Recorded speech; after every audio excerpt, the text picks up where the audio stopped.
जय हिंद साथियों, आप सभी का स्वागत है एकेडमी ऑफ सक्सेस के यूट्यूब चैनल पर। जैसा कि हम अभी संख्या पद्धति पढ़ रहे थे तो उसी में हम आगे देखते हैं कि इसके आगे जैसे कि यहाँ पास आपका प्रश्न लिखा हुआ है, जो कि पहला प्रश्न है। इसको आज हम हल करेंगे और इसको समझेंगे कि इस प्रकार के प्रश्नों को हम किस प्रकार से हल कर सकते हैं। तो जैसे कि यहाँ पास आपको दिया हुआ है a minus b is equal to 1 हो तथा a square plus b square equal to 41 हो तथा तो ए प्लस बी बराबर क्या होगा। तो इस प्रकार के प्रश्नों में जो है तो इस प्रकार के प्रश्नों में सबसे ज्यादा जरूरी होता है कि आपको सूत्र आपके तुरंत इस प्रकार के जब प्रश्न आते हैं तो सूत्र आपके दिमाग में तुरंत ही आना चाहिए।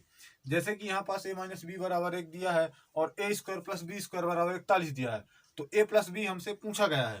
तो यहाँ पास आपको यह ध्यान देना है कि ए माइनस बी यदि हम इसका वर्ग करते हैं और ए प्लस बी हम इसका वर्ग करते हैं तो इन दो सूत्रों में आप देखें तो इसको जब आप यहाँ पास या तो प्लस या फिर माइनस कुछ लगाते हैं तो यहाँ पास हमारे पास क्या होना चाहिए।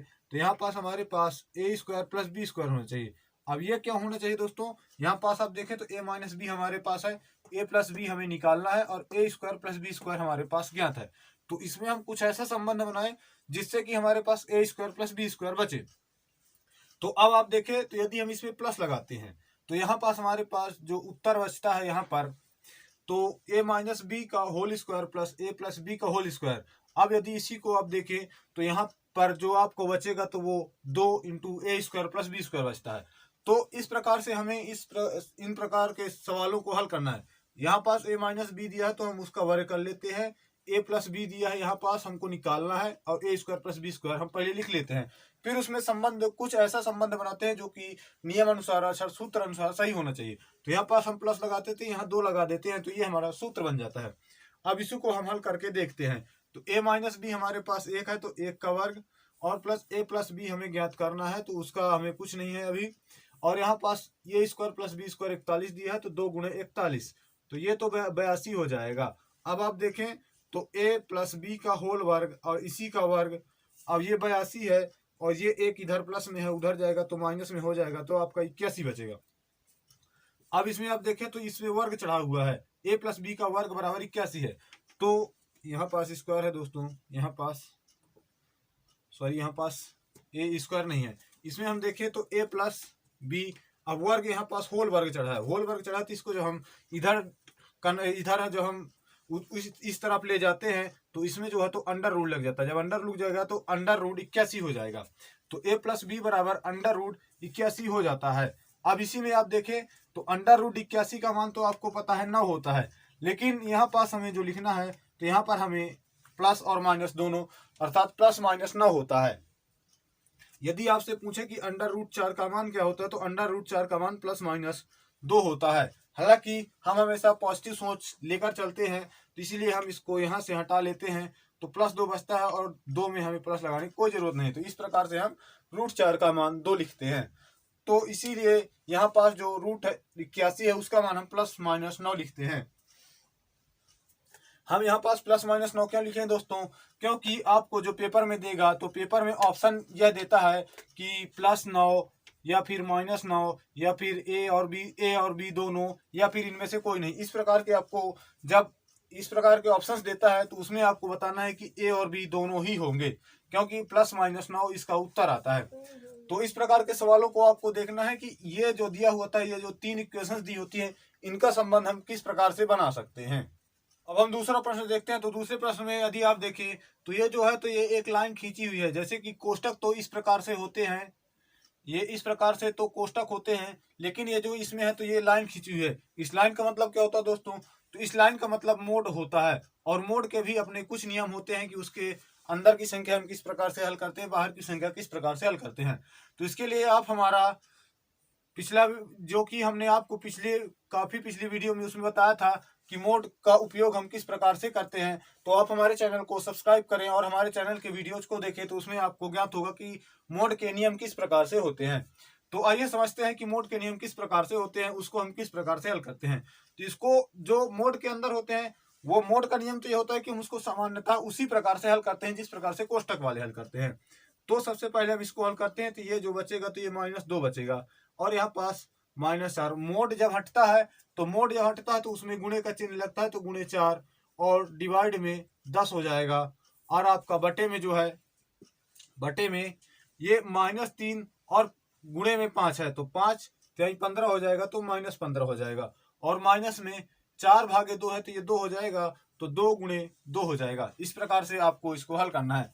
अब इसी के आगे हम देखते हैं, तो इसके आगे हम किस प्रकार से करते हैं। अब मोड का नियम यह है कि यदि उसमें कोई भी संख्या मोड के अंदर माइनस में है, तो जब बाहर आती है तो अपने आप पॉजिटिव हो जाती है, अर्थात तो प्लस हो जाती है। तो ये 9 गुणे 2 हो जाएगा, और माइनस में 5 गुणे 4/10 है। लेकिन यहाँ पास यदि आप देखें तो पहले मोड लगा हुआ था, उसके बाद हमारे पास डिवाइड लगा हुआ है, तो 5 मोड 4 लिखा हुआ है। तो इसको हम सर्वप्रथम इसमें गुणा कर देते हैं, तो 20 हो जाएगा, और 20 से 10 का भाग देंगे तो 2 हो जाएगा। तो इसको हम डायरेक्ट 2 लिख लेते हैं। और डिवाइड में आप देखें तो डिवाइड में -15 और 2 दूनी 4, ये -4 हो जाएगा। तो -4 और -15 -19 हो जाएगा। अब इसमें जब आप देखेंगे तो 9 दूनी 18, 18 से 2 जाएंगे तो 16 और बटे में 19। तो इस प्रकार से -16/19 आपका उत्तर हो जाता है। तो यहाँ पास हमने देखा कि मोड के नियम किस प्रकार से होते हैं। जब मोड से बाहर कोई संख्या आती है तो वह हमेशा पॉजिटिव में आती है, चाहे वह पॉजिटिव हो चाहे या निगेटिव हो। जैसे इसमें निगेटिव है तो जब बाहर आएगी तो पॉजिटिव हो जाएगी, इसमें पॉजिटिव है तो बाहर आएगी डायरेक्ट पॉजिटिव से ही, मतलब पॉजिटिव ही रहेगी, और बाहर वाली संख्या से मल्टीप्लाई या डिवाइड जो भी होगा उस प्रकार से उसमें हल हो जाता है।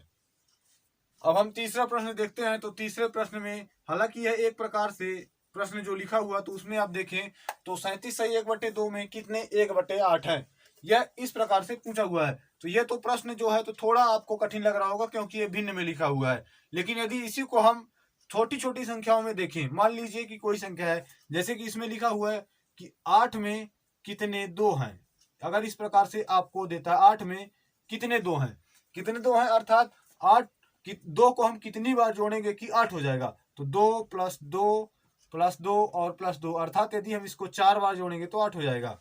तो इसमें आप देखें तो हम ये कह सकते हैं कि 8 में कितने 2 हैं, तो 8 में 4 2 हैं, अर्थात जब 4 बार 2 आता है तो उसका योग जो होता है 8 होता है। तो इसमें भी इसी प्रकार से पूछा गया कि 37.5 में कितने 1/8 हैं। इसको निकालने का तरीका क्या है दोस्तों, इसको यदि हम डायरेक्ट करना चाहें, इसको तो अभी इस प्रकार से लिख लिए। मान लीजिए आपको पूछता है कि 510 में कितने 4 हैं, तो इसको आप कितने कितने 4 हैं, इसको जब आप हल करते हैं तो अब इतना बड़ा है तो उसको किस प्रकार से इतने बार लिखेंगे। इसके लिए क्या करते हैं दोस्तों कि जो ये बड़ी संख्या अर्थात जितने में पूछा होता है, जैसे कि यहाँ पास 8 में पूछा है और क्या पूछा है, तो हमें 2 पूछा है, तो 8 और बटे 2 कर देते हैं, तो हमारा जो उत्तर आता है वह 4 आ जाता है।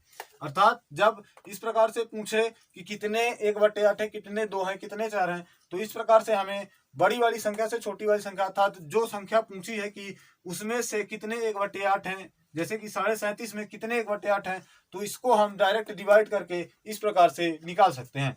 तो आइए इसको समझते हैं। इसको जब आप मिश्र भिन्न को सरल भिन्न में करेंगे तो 37 दूना 74 और 74 एक 75/2 हो जाता है, 75/2, और इसको हमें डिवाइड करना तो होल डिवाइड 1/8 हो जाएगा। अब यहाँ पास 1/8 हो गया, तो इसको 8 जो है तो 75 में मल्टीप्लाई हो जाएगा, तो 75 गुणे, यहाँ पास 75 है, 75 गुणे 8 हो जाएगा, और ये 2 के 1 मल्टीप्लाई 2 में 1 मल्टीप्लाई होगा तो 2 ही हो जाएगा, तो 2 चाको 8 हो जाता है। अब इसको आप देखें तो इसको किस प्रकार से गुणा करना है, जैसे कि यहाँ पास 4 पंचे 20, 4 सत्ते 28, इस प्रकार से आपको नहीं करना है। आपको इस प्रकार से करना है कि 4 देखें तो 4 को हम 2 + 2 लिख सकते हैं, 4 को हम 2 + 2 लिख सकते हैं। तो 75, 75 दूनी 150, 75 दूनी कितना होता है दोस्तों, तो 150 होता है, और 150 में 2, इसको हमें मल्टीप्लाई करना है दोस्तों, यहाँ पास प्लस नहीं करना होता है, इसको हमें मल्टीप्लाई करना होता है। तो 75 में जब आप 2 का गुणा करेंगे तो 150 हो जाएगा। ये तो लगभग सभी को ज्ञात होता है। 75 को 300 होता है, ये सभी को डायरेक्ट ज्ञात नहीं होता है। इसको किस प्रकार से हल करना है, 75 दूनी 150, और 150 में दूनी 150, 2 गुना 150 को 2 गुना 300 हो जाता है। तो इस प्रकार से 75 गुणे 4 300 हो जाता है। तो हम कह सकते हैं 37.5 में 300 बार 1/8 आए हैं। तो ये तो हमने आपको यहाँ पास गुणा करने का तरीका बताया। मान लीजिए कि आपको देता है 75 गुणे 6 आपको देता है, तो इसमें आपको किस प्रकार से गुणा करना है, तो इसको आप 2 गुणे 3 लिख सकते हैं। इनको हमेशा छोटी संख्याओं में विभाजित कीजिए। तो 75 गुणे 2 गुणे 3 लिखते हैं, तो 75 दूनी 150 हो जाएगा, 150 हो जाएगा और इसमें आपको जीरो अलग हटा देना है। 75 15 का पढ़ा 3 बार पढ़ेंगे तो 15 तिया 45 और लास्ट में जीरो लगा देंगे तो इस प्रकार से आपका 450 हो जाता है। तो इस प्रकार से गुणा करने की भी कुछ विधि होती है जो कि मैंने आपको गुणा करने वाली विधि में बताया है। तो यदि आपको वो विधि जाननी है और वह तरीके जानने हैं तो आप आई बटन में क्लिक करके वह तरीके जान सकते हैं। और इसी प्रकार से हमारे चैनल से जुड़े रहें और हमारे चैनल को सब्सक्राइब जरूर कर दें। हम यहाँ पास चौथा प्रश्न देखते हैं। चौथे प्रश्न में आप देखें तो यहाँ पास एक अंडर रूट वाला सवाल है। इसको हम किस प्रकार से हल करते हैं तो जैसे इसमें आप देखें तो 1 + 27/169 और इसमें इस प्रकार से लिखा हुआ है और हमें एक्स का मान पूछा हुआ है। तो सर्वप्रथम हम क्या करते हैं कि हम डायरेक्ट इस अंडर रूट को इसमें नहीं लगाएंगे, ऐसा उसमें ट्रांसफर नहीं करेंगे, क्योंकि यदि हम उसमें ट्रांसफर कर देते हैं तो इसका वर्ग हमें करना होगा, जो कि एक्स आ जाएगा तो एक्स का वर्ग हम नहीं कर सकते। तो हम इसको यहाँ पास हल कर लेते हैं। तो अंडर रूट 169 का इसमें मल्टीप्लाई करेंगे और इसमें जोड़ देंगे। तो इसमें मल्टीप्लाई करेंगे तो 169 हो जाएगा। 169 में अब 27 को जोड़ना है तो 9 7 16 हो जाएगा। 6 2 8 1 9 हो जाएगा और ये 1 हो जाएगा तो 196 और बटे में 169 हो जाएगा।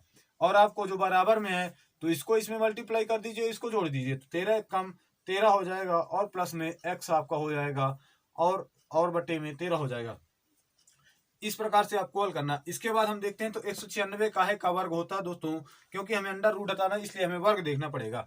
तो 196 14 का वर्ग होता है और 169 13 का वर्ग होता है। इस प्रकार से इसका होल वर्ग हो जाएगा और ये अंडर रूट हो जाएगा और ये तो 13 + x/13 लिखा हुआ है। अब इसमें आप देखें तो ये स्क्वायर और ये अंडर रूट आपस में कट जाएंगे तो आपके पास 14/13 बचेगा और बराबर में 13 + x और बटे में 13 हो जाएगा। अब यहाँ पास आप देखिए तो ये जो डिवाइड में है ये तो दोनों में सेम है, लेकिन जो अंश में है, अंश में जो दिया हुआ है वह सेम नहीं है। तो इसको आप 13 + x दिया हुआ है तो इसको आप डायरेक्ट कर सकते हैं कि 13 + x दिया हुआ है तो इसमें से 14 में से हम 13 निकाल लेंगे तो कितना बचेगा, 1 बचेगा। तो 13 में x बराबर 13 हो जाएगा। हालांकि इसको हल करने का तरीका भी इसी प्रकार से होता है। ये 14 बराबर x + 13 + x हो जाएगा तो इसमें आप x बराबर 14 - 13 और बराबर में 1 हो जाएगा। तो जब आपको इस प्रकार के प्रश्न कहीं बीच में मिल जाते हैं हल करते समय तो आपको ये स्टेप नहीं करना होता है। आप डायरेक्ट इसमें लगा सकते हैं कि 14 में से हम 13 निकाल लेते हैं तो हमारे पास 1 बचता है तो x की वैल्यू 1 हो जाती है। तो इस प्रकार से आपको वहां पास अपने दिमाग को थोड़ा ठंडा रखना होगा और एकदम ध्यान से इस प्रकार के सवालों को हल करना होता है। तो आज के लिए इतना ही दोस्तों, बाकी हम अगले वीडियो में देखेंगे। तो यदि आपको हमारा ये वीडियो पसंद आया हो तो हमारे वीडियो को लाइक करें और हमारे चैनल को सब्सक्राइब जरूर कर दें।